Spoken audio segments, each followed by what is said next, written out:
भारत में कितने तरह के स्कूल हैं? ये सवाल आपके लिए है। आपको शायद जानकारी होगी, अगर नहीं भी है तो इस वीडियो के माध्यम से भारत में, अपने देश में पढ़ाई की जो परंपरागत और अभी वर्तमान में जो शिक्षा प्रणाली है उसके बारे में सारी जानकारी आपके पास होगी। जैसे मैंने आपसे सवाल किया कि भारत में कितने तरह के स्कूल हैं, भारत की शिक्षा प्रणाली किस तरह की है, तो आप बहुत ही आसानी से बता सकते हैं कि एक प्राइमरी स्कूल होता है, फिर उसके बाद प्राथमिक स्कूल होते हैं, मिडिल स्कूल भी होते हैं, उसके बाद सीनियर सेकेंडरी, उच्च माध्यमिक, AICT यानी कि टेक्निकल कॉलेज, टेक्निकल यूनिवर्सिटीज़ और डिस्टेंस एजुकेशन यानी जिसे हम दूरस्थ शिक्षा कहते हैं। खैर, ये तो जानकारी आपको होगी ही, लेकिन मैं ये पूछूं कि इन सब को काम करने के लिए, काम की आज़ादी के लिए और अच्छी शिक्षा देने के लिए इनको रेवेन्यू कहाँ से आती है, तो आप क्या बताएंगे? भारत में एक सिस्टम बना हुआ है। सबसे पहला तो उन्हें राजस्व की प्राप्ति स्थानीय लोगों यानी कि स्टूडेंट और उनके गार्जियन के माध्यम से आता है। दूसरा, राज्य स्तर पे राज्य सरकार हर शिक्षण संस्थान को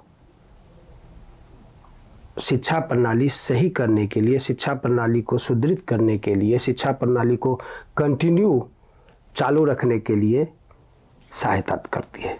साथ ही साथ सेंट्रल गवर्नमेंट यानी केंद्र सरकार भी वही सारी चीज़ों को सहायता के तौर पर सारे स्कूल कॉलेज को देती है।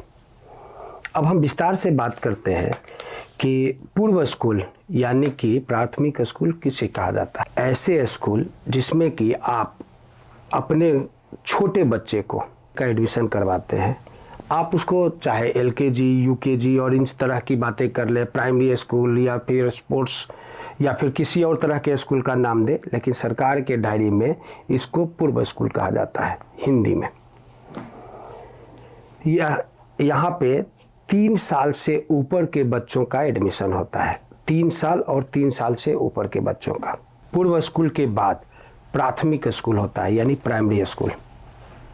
याद रखिएगा, पूर्व स्कूल हो या फिर प्राथमिक स्कूल, प्राथमिक स्कूल में 6 से 10 साल के बच्चों का एडमिशन होता है। लेकिन मैं यहाँ पे गौर करवा दूँ कि पूर्व स्कूल हो या प्राथमिक स्कूल है, यानी कि 3 साल से 10 साल तक के बच्चों के लिए भारत में शिक्षा अनिवार्य है। शिक्षा अनिवार्य है, उसको अन्य तरह से भी आप सोचें, उसको मैं और डिस्क्राइब करूँगा आगे, क्यों शिक्षा अनिवार्य है और क्या आप वाकई में शिक्षा अनिवार्यता का फ़ायदा ले रहे हैं या नहीं। खैर, पूर्व स्कूल, प्राथमिक स्कूल और अगला होता है मिडिल स्कूल। यहाँ पे 11 साल से लेकर 14 साल के बच्चों के लिए यह स्कूल बनाया गया है। यानी कि पुरानी जो पद्धति है मैट्रिकुलेशन जो हम लोग बोला करते थे, उसके लिए तैयार किया गया जो स्कूल है उसे हम बोलते हैं मिडिल स्कूल। 14 साल से ऊपर के बच्चों के लिए माध्यमिक विद्यालय या 16 वर्ष की आयु से ऊपर के बच्चों के लिए, या फिर आप कह सकते हैं कहीं कहीं पर तो माध्यमिक विद्यालय में आपको 11 साल से 15 साल के बच्चे भी शामिल होते हैं, यानी कि 9वीं से 10वीं क्लास तक के बच्चे इसी स्कूल में पढ़ाई करते हैं। उसके बाद होता है उच्च माध्यमिक यानी 10+2 के स्कूल। इसमें 16 से 18 साल के छात्रों की पढ़ाई करवाई जाती है। यहाँ पे इससे पहले यानी कि उच्च माध्यमिक स्कूल में आने से पहले माध्यमिक स्कूल हो, चाहे पूर्व स्कूल हो, चाहे प्राथमिक स्कूल हो, चाहे मिडिल स्कूल हो, यहाँ पे बच्चे लगभग सभी विषयों की पढ़ाई करते हैं। लगभग नहीं, सभी विषयों की पढ़ाई करते हैं। याद रहे, भारत में शिक्षा मौलिक अधिकार के तहत ही आता है। आप उसको कितना लेते हैं वो आप पर निर्भर करता है। खैर, 10+2 यानी उच्च माध्यमिक स्कूल के बाद एक चीज़ और आगे बढ़ने से पहले बता दूं कि उच्च माध्यमिक स्कूल में ही विज्ञान, कला और वाणिज्य यानी कि साइंस, मेडिकल और कॉमर्स अलग अलग किए गए हैं। यानी यहीं से बच्चों के अग्रिम शिक्षा यानी कि टेक्निकल शिक्षा या में भविष्य बनाने की जो प्रक्रिया है यहाँ से शुरू हो जाती है। हालांकि ये सारे स्कूल जो प्राथमिक स्कूल है वो भी इसी में काम करते हैं, लेकिन यहाँ से वाकई में वो दुनिया में अपने कैरियर के हिसाब से जहाँ से वो दुनिया अपने अरमानों को पंख देने का काम करता है उच्च माध्यमिक स्कूल। अब यहीं से शुरू होता है 10+2 के बाद ही शुरू होता है आपकी अपनी पसंद। यानी आप टेक्निकल डिग्री लेना चाहते हैं, मेडिकल डिग्री लेना चाहते हैं या नॉन मेडिकल डिग्री लेना चाहते हैं, तो उच्च माध्यमिक स्कूल जो है यहाँ से आपको पंख लगता है, आपके बच्चों को पंख लगता है। संस्कृत में बड़ा अच्छा दोहा है, लाडेत 5 वर्षानी 10 वर्षानी ताडेत प्राप्ते तू 16 वर्षे। 16 वर्षे में मैं थोड़ा सा फोकस कर रहा हूँ।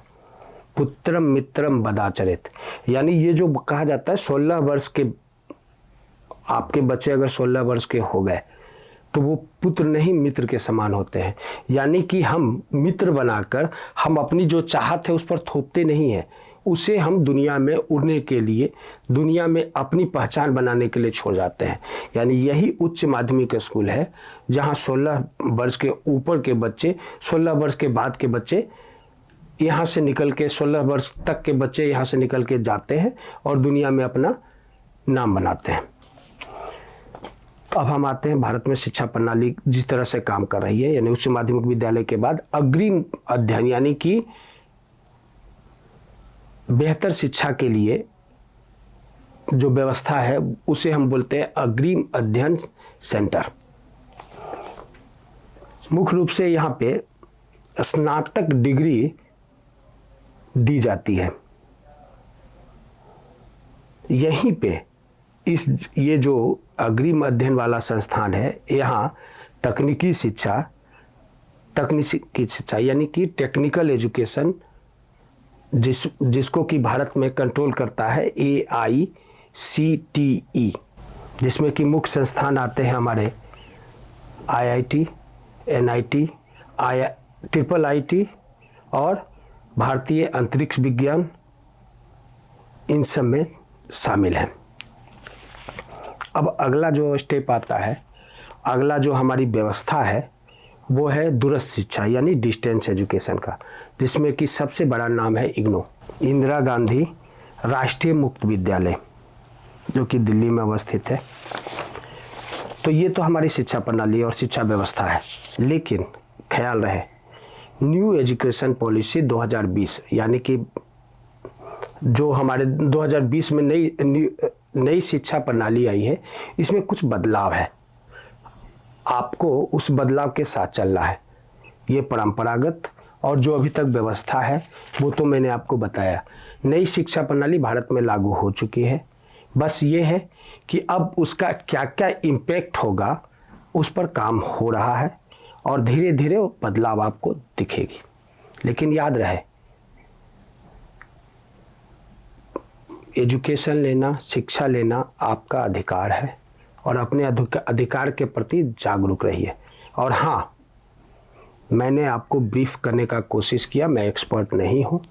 अगर आप 10+2 या 10th कर चुके हैं या 10+2 कर चुके हैं, आपको और भी विशेष जानकारी चाहिए, मसलन अगर आप कंफ्यूज हैं या फिर मान लीजिए आप ये निर्णय नहीं ले पा रहे हैं कि आपको करना क्या है, आपकी रुचि क्या है, आप करना क्या चाहते हो, उसमें करियर के बारे में जानना चाहते हैं, उसमें स्कोप क्या है, तो उसके लिए हम विद्या लैब ने आपके लिए बहुत अच्छा व्यवस्था किया है। आप हमारे काउंसलर, इस वीडियो के डिस्क्रिप्शन में आपको एक लिंक मिलेगा, उस लिंक पर जाइए, अपने आप को रजिस्टर करवाइए, हमारे काउंसलर आपसे संपर्क करेंगे। एक छोटा सा अमाउंट आपको पे करना चाहिए और पे करना ही होगा। हालांकि शुरू के 100 रजिस्ट्रेशन बिल्कुल फ्री है। विश्वास मानिए, इससे बेहतर काउंसलिंग कहीं और नहीं मिलेगा। हम भारत का नंबर 1 एजुकेशन चैनल है, तो देर मत करिए। अगर कोई कन्फ्यूजन है तो आप हमसे संपर्क करिए, लिंक को फॉलो करते हुए। अगले सप्ताह फिर इसी तरह के कुछ सब्जेक्ट को लेकर आपके साथ शामिल होऊंगा। मैं उमाशंकर सिंह, आज के लिए इतना ही।